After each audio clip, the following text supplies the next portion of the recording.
बोलिए पुरुषोत्तम भगवान की जय। बोलिए मलमास की जय। बोलिए कृष्ण कन्हैया लाल की जय।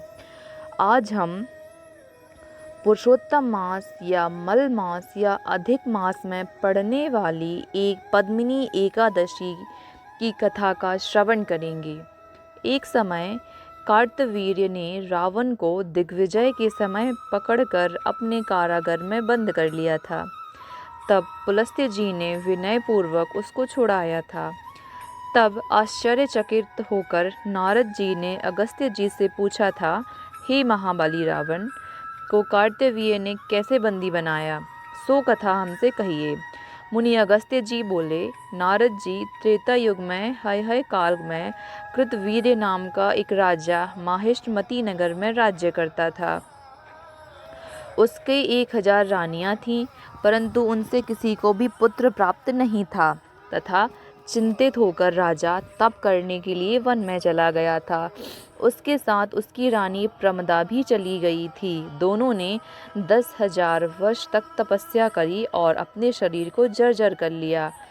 तब रानी प्रमदा ने अनसुईया से अपने दुख का कारण पूछा। अनसुईया बोली, हे रानी, तुम अधिक मास में आने वाली पद्मिनी और परमा इन दोनों एकादशियों का नियम पूर्वक व्रत करो। इनके करने से तुम्हें अवश्य ही पुत्र की प्राप्ति होगी। रानी प्रमदा ने विधि पूर्वक व्रत किया, जिससे प्रसन्न होकर भगवान विष्णु ने उसको वर मांगने के लिए कहा। रानी ने कहा, वर मेरे पति को दीजिए। तब भगवान ने राजा से कहा, हे कृतवर्मा, मैं तेरी रानी के अधिक मास की एकादशी के व्रत से बहुत ही प्रसन्न हूँ, अतः तू वर मांग। जो भी तू मांगेगा आज मैं वह तुझको दूंगा। राजा ने कहा, आपको छोड़कर देव, दानव, नाग, दैत्य, राक्षस आदि से अजय पुत्र दीजिए प्रभु।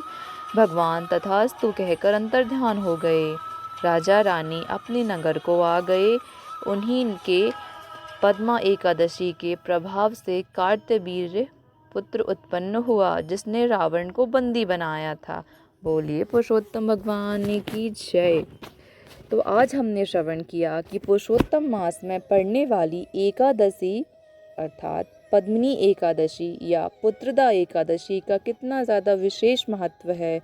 जिन स्त्रियों को पुत्र की कामना होती है वह अधिक मास, मल मास या पुरुषोत्तम मास में पड़ने वाली इस पद्मिनी एकादशी अर्थात पुत्रदा एकादशी का व्रत उसी प्रकार नियम पालन के साथ कर सकती हैं।